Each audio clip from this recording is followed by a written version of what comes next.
we've probably given too much priority to what I'd call technical engineering solutions, Newtonian solutions, and not nearly enough to the psychological ones. You know my example of the Eurostar.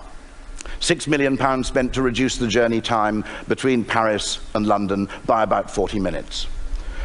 For 0.01% of this money, you could have put Wi-Fi on the trains, which wouldn't have reduced the duration of the journey, but would have improved its enjoyment and its usefulness far more. For maybe 10% of the money, you could have paid all of the world's top male and female supermodels to walk up and down the train, handing out free Chateau Petrus to all the passengers. You'd still have £5 billion in change, and people would ask for the trains to be slowed down.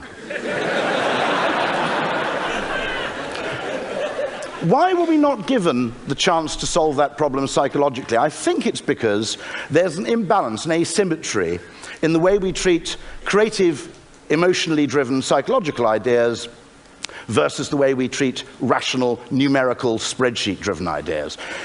If you're a creative person, I think quite rightly, you have to share all your ideas for approval with people much more rational than you. You have to go in and you have to have a cost-benefit analysis, a feasibility study, an ROI study, and so forth. And I think that's probably right. But this does not apply the other way around. People who have an existing framework, an economic framework, an engineering framework, feel that actually logic is its own answer. What they don't say is, well, the numbers all seem to add up, but before I present this idea, I'll go and show it to some really crazy people to see if they can come up with something better. And so we artificially, I think, prioritize what I'd call mechanistic ideas over psychological ideas. An example of a great psychological idea, the single best improvement in passenger satisfaction on the London Underground per pound spent came when they didn't add any extra trains nor change the frequency of the trains. They put dot matrix display boards on the platforms. Because the nature of a wait is not just dependent on its numerical quality, its duration, but on the level of uncertainty you experience during that wait.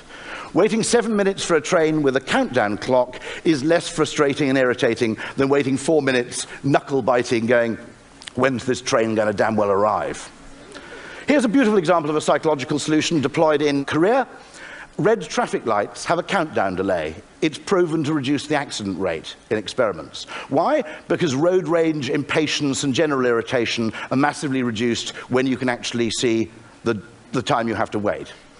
In China, not really understanding the principle behind this, they applied the same principle to green traffic lights.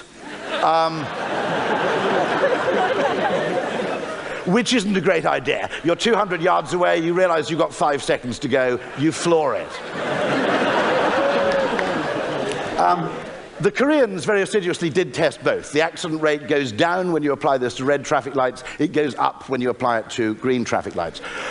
This is all I'm asking for, really, in human decision-making, is the consideration of these three things. I'm not asking for the complete primacy of one over the other. I'm merely saying that when you solve problems, you should look at all